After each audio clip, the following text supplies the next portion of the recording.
நான் ஒரு 5 பாடத்தை பெற்றேன். ஹஜ்ஜை முடித்து கல்லெறிந்து விட்டு தலைமுடி இறக்க வேண்டிய அந்த நேரத்தில் நான் ஒரு வருடத்தில் சென்னுடைய தலைமுடி இறக்கும்படி சொன்னேன். அவர்கிட்ட நான் கேட்டேன், எவ்வளவு பணம்னு கேட்டேன். அவர் சொன்னார், இது ஹஜ்ஜினுடைய காரியம், நீ கொடுக்குறத நான் வாங்கிக்கிறேன் அப்படின்னு சொன்னார். எனக்கு ஒரு மாதிரி ஆயிடுச்சு. நாம கண்ணியமாக கொடுத்துருக்கலாமே, இப்படி கேட்க வேண்டியது இல்லையே என்று அந்த நேரத்தில் எனக்கு ஒரு தலைகுனிவு ஏற்பட்டது போல் இருந்தது. சரி, தலைமுடி இறக்குங்கள் என்று நான் தலையை கொடுத்தேன். கொடுத்தால் அவர் சொன்னார், நீங்கள் கிபிலாவை முன்னோக்கி அமருங்கள் என்று சொல்கிறார். அப்போ அவருடைய மார்க்க பக்தியையும் பார்த்து நான் ஆச்சரியப்பட்டேன். கிபிலாவை முன்னோக்கி அமர்ந்தேன்.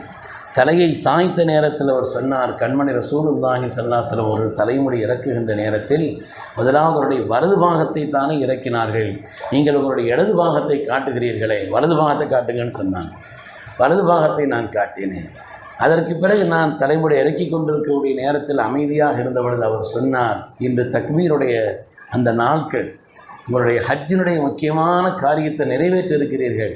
எனவே நீங்கள் சும்மா இருக்க வேண்டாம், தக்பீர் சொல்லிக்கொண்டும் அல்லாஹுவை மகிமைப்படுத்தி கொண்டும் அந்த வார்த்தைகளில் ஈடுபடுங்கள் என்று சொன்னார்.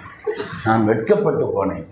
கடைசியாக நான் முடித்தவர் செல்கின்ற நேரத்தில் சொல்கிறார், ஹஜ்ஜினுடைய பிரதானமான காரியங்கள் அரஃபாவினுடைய காரியம், முஸ்தலிஃபாவினுடைய காரியம், மினாவில் முதல் நாள் கல்லறியக்கூடிய காரியம் முடித்து தலைமுடி இறக்கிறீர்கள், ஒரு 2 ரக்காத் ஷுக்குர் தொழுதுட்டு போங்கன்னு சொன்னார். நான் ஆச்சரியப்பட்டு அவரிடத்தில் கேட்டேன், இதுவெல்லாம் யார் சொல்லி தந்தது என்று.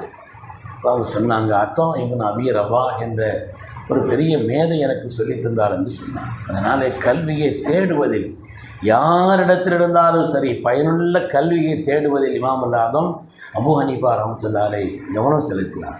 தேடுபவர்கள் யாரிடத்தில் தேடுகிறோமோ அவங்க விஷயத்திலையும் கவனமாக இருக்கணும். இந்த காலத்திலே அப்படித்தான். கல்வியை சொல்கிறதுங்கிறது இல்லை, வழிகட்டவர்கள் நிறை தவறியவர்களிடத்தில் இதெல்லாம் தேடக்கூடாது. அது நம்மை சருக செய்து கொள்ளும். பயனுள்ள கல்வியை நல்ல மனிதர்களிடத்திலிருந்து பெற்றார். அதே மாதிரி இந்த உலகத்திற்கும் சிறந்த கல்வி ஞானத்தை தந்தார். சிறந்த தர்க்கவாதி, அவங்க ஒரு தர்க்கம் பண்ணாங்கன்னா அப்படி அதை நிலைநிறுத்துவதில், இந்த காரியத்தில் நிலைநிறுத்துவதில் தனி ஆர்வமும் வல்லமையும் உள்ளது. இது மாதிரி எதற்கு இமாம் அபூ ஹனீஃபா இடத்துல ஒன்று எங்கள் சிறப்பு என்னன்னு சொன்னால், அதாவது சில நேரங்களில் சில கேள்விகள் ஏற்படும். அதுக்கு உடனடியாக ஆயத்திலிருந்து ஹதீஸிலிருந்து சொல்ல முடியாது. மார்க்கத்தினுடைய அடிப்படை தவறாமல் அந்த காரியத்திற்கு விளக்கம் சொல்ல வேண்டும். இப்படி வந்தால், அப்படி வந்தால், இப்படி வந்தால் என்றெல்லாம் வரக்கூடிய நவீனமான கேள்விகளுக்கு பதில் சொல்வதுங்கிறது.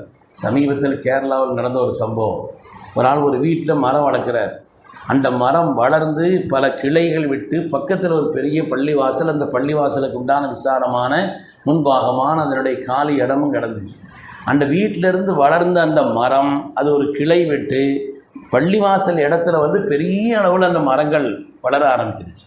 வளர்ந்ததுன்னா இது பெரிய அளவுக்குண்டான நல்ல விலை உள்ள ஒரு மரம். அதனால் பள்ளியாசக்காரங்க பார்த்தாங்க, சரி நம்ம பள்ளியாசக்கிட்ட இடம் இருக்குது, பெரிய மரங்கள் வளர்ந்து இது வெட்டி விற்றுருவோம், பள்ளியாசல் காசு சேர்த்துருவோம்னு சொல்லிட்டு அவங்க முயற்சி பண்ணும் பொழுது வீட்டுக்காரர் சொன்னார், அதை வெட்டுறதுக்கு உங்களுக்கு அனுமதி கிடையாது. என் வீட்டில் உள்ள மரம் இங்கேருந்து வளர்ந்து அங்கே வந்திருக்குது, அதை எப்படி நீங்கள் வெட்டுவீங்க? நம்ம ஊராக இருந்தால் அவருக்கு அடித்து பள்ளியாசலுக்கு எதிராக பேசுகிறாங்க அப்படின்னு சொல்லி ஆளை தள்ளி விட்டுருவோம். ஆனால் அந்த ஊரில் உள்ளவங்க உடனே சரி நம்முடைய இமாம்கிட்ட கேட்போம், இதனுடைய சட்டம் என்ன, என்னுடைய விஷயம் என்னன்னு கேட்போம்னு சொல்லிட்டு இமாம்கிட்ட போய் கேட்ட உடனே அவருக்கு எந்த கிதாபை பார்க்க இது போயின்னு சொல்லி அவர் யோசிக்கிறான். கடையில் தன்னுடைய உஸ்தாத் மீராங்குட்டி முஸ்லியாருன்னு சொல்லி தன்னுடைய உஸ்தாத் இடத்துல போய் நான் கேட்டு வர்றதுக்காண்டி அவர் போன தன்னுடைய உஸ்தாதிட்ட போய் கேட்டாங்களாம். அப்போ அவங்க சொன்னாங்களாம், இப்படி மாதிரி ஒரு 800 வருஷத்திற்கு முன்னால் எழுதப்பட்ட ஒரு நூல், அந்த முகனிங்கிற கிதாபில் பாபு சுல்ஹுங்கிற பாடத்தில் பார்த்தா இதற்குண்டான ஒரு தெளிவு அங்கே இருக்கிறது. இந்த சட்டத்தை எழுதி அதுக்கான காரணத்தையும் எழுதுகிறார்கள், நீ அந்த கிதாப் பாருன்னு சொல்லிவிட்டாங்க. அவர் பார்த்தால் அவங்க சொன்ன அந்த பாடத்தில், அந்த கிதாபில், அந்த பாடத்தில் முதல் விஷயமே அதை கொண்டு தான் ஆரம்பிக்குது. ஒரு இடத்தில் மரம் முளைத்தால் அது வேறொரு இடத்தில் கிளைகளை விட்டு அந்த இடத்துல ரொம்ப அதிகமாக அது பரவி இருந்தால் இந்த மரம் யாருக்கு சொந்தம் என்று பார்க்கிறார். இந்த மரம் வீட்டுக்காரருக்கு தான் சொந்தம். இப்போ சொல்ல வேண்டியது இருக்குது, பள்ளியாசல் இவருக்கு வீட்டுக்காரருக்கு சொந்தம்னு சொல்லிட்டு, ஆனால் அதே நேரத்தில் ஒன்று எழுதியிருக்குது, எந்த பகுதியில் அது படர்ந்ததோ வளர்ந்ததோ அந்த இடத்திற்குண்டான ஒரு வாடகையை அவர் கொடுக்க வேண்டும். அதுக்குண்டான பணத்தையும் கொடுக்கணும் என்று அந்த சட்டம் 800 வருஷத்திற்கு முன்னால் எழுதப்பட்ட அந்த கிதாபில் எழுதி அதற்குண்டான ஆதாரங்களையும் தொகுத்திருக்கிறார். இது மாதிரி ஃபராயிதி மசாயில்னு சொல்லுவாங்க. இதுக்கு இப்படி ஏற்பட்டால், அப்படி ஏற்பட்டால், இப்படி வந்தால், ஒரு காலத்தில் இப்படி வந்தால் என்றெல்லாம் சொல்லக்கூடிய இந்த சட்டங்களுக்கு ஃபராயிதி மசாயில் என்று சொல்வார்கள். இமாம் அல்லாதும் அபூ ஹனீஃபா ரஹ்மத்துல்லாஹி அலைஹி மாத்திரம் அல்லாஹ்வுடைய வேதத்திலிருந்தும் கண்மணி ரசூலுல்லாஹி ஸல்லல்லாஹு அலைஹி வஸல்லம் ஹதீஸ்களிலிருந்தும் அதனுடைய அடிப்படைகளிலிருந்து அடிப்படைக்கு மாறாமல் கிட்டத்தட்ட இது மாதிரி ஃபராயிதி மசாயில மாத்திரம் 6000 சட்டங்களை சொல்லியிருக்கிறார். 6000 சட்டங்கள் என்று சொன்னால் இந்த தீனுக்கு அவர்கள் செய்த சேவைகள் என்ன சாதாரணமானதாங்கிறத யோசிக்கணும். இந்த தீனுக்கு, இந்த மார்க்கத்திற்கு அல்லாஹ் கொடுத்த சொத்து அவர்கள். இது மாதிரி நம்முடைய முன்னோர்களான இமாம்கள் தங்களை பேணுதலான வாழ்க்கை வாழ்ந்து அல்லாஹ்வுடைய அச்சத்தோடு வாழ்ந்து இந்த சமூகத்திற்கு காலங்களையும் கடந்து நிற்கக்கூடிய உன்னதமான மகத்தான பல சேவைகளை செய்தவர்கள். அவர்களை நாம் என்றென்றும் நம்முடைய கவனத்தில், தீனின் பெயரால் கவனத்தில் வைத்துக் கொண்டது.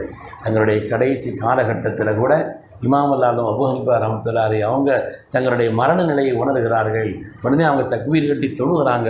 சுஜூதில் இருக்கும் பொழுது தான் வஃபாத்தானார். சுஜூதில் அவர்கள் தொழுகையிலே சுஜூதில் இருக்கிறார்கள். அதில் வைத்துத்தான் வஃபாத்தானார். அதனால் இந்த மார்க்கம் கண்ட மேதைகளிலே ஒரு மகத்தான ஒரு மாமேதை தான் இமாம் அல்லாதும் அபூ ஹனீஃபா ரஹ்மத்துல்லாஹி அலைஹி அவர்.